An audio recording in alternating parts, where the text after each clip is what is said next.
Morena Atamari, welcome to the show. And for today, it is your Wednesday. And ladies and gentlemen, it is my favorite part of the week. It is your Wednesday Woman of the Hour. Today in the hot seat, we have a mama. We have a CrossFitter, okay, in the building. And we also have the business manager of TAV Pacific here in Tāmaki Makaurau. We've got the one, the only Miss Sheena Tavioni joining us live in the studio. Kia ora, my sister. Kia ora, thank you so much for having me. Yeah, Miss CrossFitter. I guess, honestly, Novice, very from the beginning. But it's good. I love seeing our community. It's like a big thing with everyone now where we're doing amazing and the CrossFit, moving our bodies, you know, focusing on our health and wealth. That's right. I love it. So before we actually jump into the interview, I'm going to hand it over to you to do your introduction, to tell us a little bit about who you are and what you're all about. Okay, cool. Kia ora, everybody. I am Sheena Tavioni and I am the daughter of Eleanor and Edwin. Eleanor is the owner of TAV Pacific and I run the business here alongside my siblings, Teri'i and Pomare. And I'm also a mum to a 21-year-old who she turns 21 in April. And and like what Chelsea said, I've just kind of started my CrossFit journey, and I'm like a beginner novice. But I had my first comp with Metcon Madness, which was really, really cool. But it's just, it's how I keep in shape and for, like you said, your health and well-being. So, yeah. And you're looking amazing, sis. Thank a massive you. Transformation. And I love the thing with like CrossFit, for my opinion, in my experience anyway, like it's a mindset thing, right? Yeah. The moving your body, which is really, really cool to see. Now, let's take it back, because if you are from the Cook Islands, you will know the Tavioni family. Literally, sis, when I say this, I truly don't believe our Cook Island culture and heritage will be what it is today without your family's contribution. Like over years of storytelling, the arts, the crafts. I mean, TAV, the dresses, everybody knows it's iconic. What is it like coming from a family that already has such a huge legacy? Well, first and foremost, like, I don't know how to draw. So that artistic trait, like, went right out me, like, you know, just skipped me and kind of like, you know, continued to my siblings. But, I think I'm just very fortunate to be surrounded by, you know, I didn't really understand the value of having that when I was growing up as a child. But then, you know, as you get older, you understand, like, you know, how valuable that is, you know, with my Papa Mike, you know, who is an orator, who is a master carver, who is well known within the Pacific. It's crazy. And, you know, I didn't really value that when I was younger growing up because, you know, to me, he was my papa growing up. Papa, he used to take me to his bucket trainings and everything. And but now I just look back and I'm just like, wow, I'm so grateful. You know, I'm surrounded by these artists who have, you know, made a name for themselves individually, but then also created the Tavioni name as well with, you know, my mum with Tav, and, you know, everybody's just, yeah, they're bosses in their own right, but then, you know, just really about culture, where they're from, proud to be Pacific, and, you know, I'm so grateful to be part of that as well. Yeah. I want to take it back to your papa, sis, Mike Tavioni, because I went to his workshop for the first time a couple years back. And I remember sitting there and I just started crying. I don't know. I just got so emotional because the wealth of knowledge and wisdom, he was just talking. I was just sitting there like, wow, this is incredible. But not only what he has this passion to share that, you know, with the younger people as well. Do you remember that, like, kind of growing up him? Again, I know you said, yeah. We used to talk about it all the time, and it'll be well for me because, you know, I was so spoilt for choice. Yeah. It'll go one ear, go in one ear, out the other. So, you know, but like, you know, when I think about it now, I'm just like, oh my gosh, all the valuable lessons he's taught me, and, you know, to be proud of where you come from, your culture, you know, learn about your genealogy, learn about where you're from. So, you know, when you do go out in the world, in the big wild world, you know, you'll be able to talk about where your family come from, you know, be proud. And like I said, you know, I was so spoilt for choice when I was growing up, and I think we all were.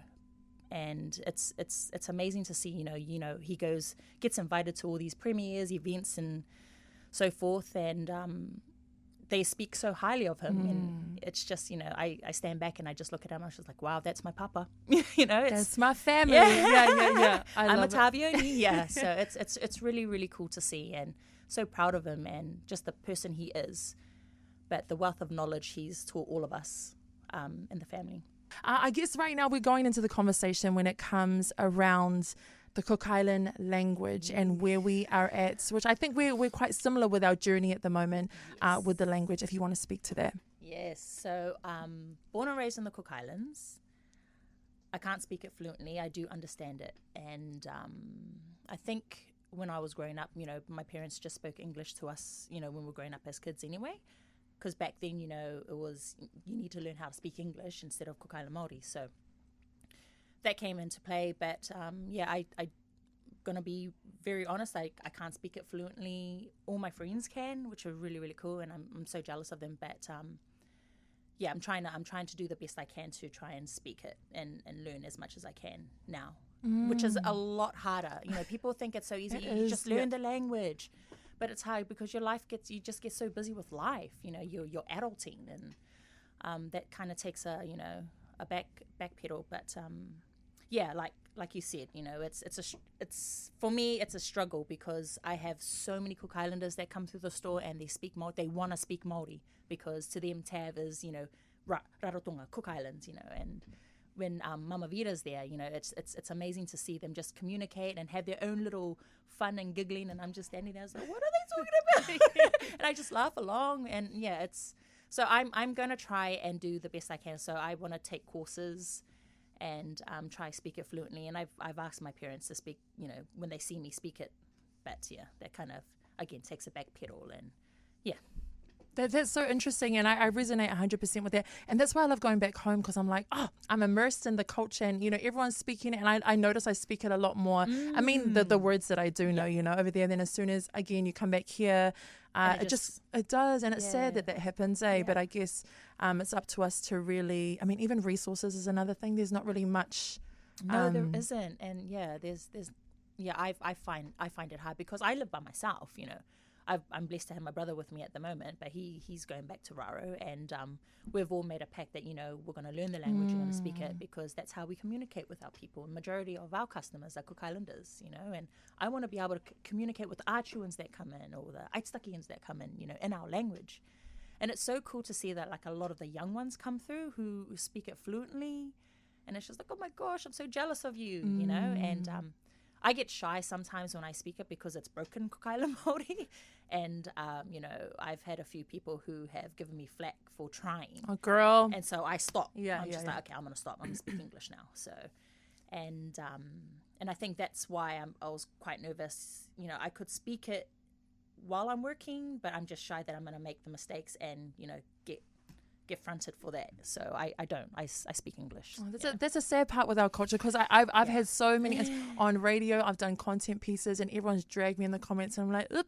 But I've learned now to just you just have to push through, you know what I mean, and not let those kind of, which is sad that they're like that sometimes. But then on the other hand, like, I've got amazing Cook Islanders that are so supportive, and they'll laugh with me, not at me when I'm trying, which is really, really beautiful to have. But I don't know if people know that are listening, but statistically, Cook Islanders have the lowest retention rate of maintaining the language. Of the language, you know what I mean? And like you said, like, I had a little bit of resentment towards my mum growing up. I was like, how did you not teach me? She was like, we were never spoken to in English. Like, Nana and Papa always spoke to each other and growled the kids in Cook Island. Other than that, there was nothing much. So you can't really be angry. And so it was a really good conversation starter, I guess, with me and my family. I guess now, we've got the Cookie Learning Boys that are coming up. Yes. And then, so they're doing a fantastic job on, trying to keep the language alive.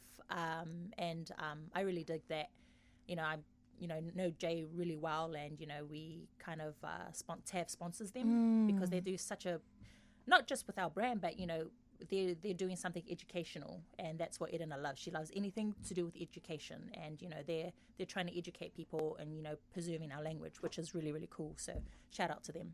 Any last words you want to say to our women out there, to people that have a dream that are kind of, you think it's never going to eventuate? What would you like to say to our listeners? I think this one that really resonates with me is a really good one. It's short and simple, but then also has a huge effect. Water the grass that is currently around you, because the grass is not necessarily greener on the other side. you know, and that's going to help you grow as a person. So yeah, that's something I live by every day. I love that. Pour into Yeah, yourself, into that's your right. well-being, your spiritual, mental, emotional, physical well-being. You always win, and Yeah. everyone around you wins that you love. Absolutely. You take them on that journey with you when you get to that peak. So be a little selfish. Work on you. Focus on you. Do the things you want to do, and then you can give back to your family 100% more. Beautiful. And last word, shop at Tav, guys. Okay. New stock coming through too. So yeah. So for those that want to tap in with you and that want to follow your journey, maybe for Tav as well, where do they go to online to find that? So we're just Tab Pacific on Instagram, Tab Pacific on Facebook, and I'm S Tavioni 81 on Instagram. If anybody that has any personal questions, yeah, that's where I am. Very good. And that is a wrap right there. Sheena Tavioni, sis, mei taki for joining us today on the show. It was so special to have you. Thank you for being vulnerable, for sharing a bit of your story, talking a little bit about the business of Tav, the legacy that it is, and really excited to see the rest of your athletic endeavours. More competitions to come this year. Masters Open, here I come. But sis, thank you so much for your time today. I appreciate it. Appreciate it.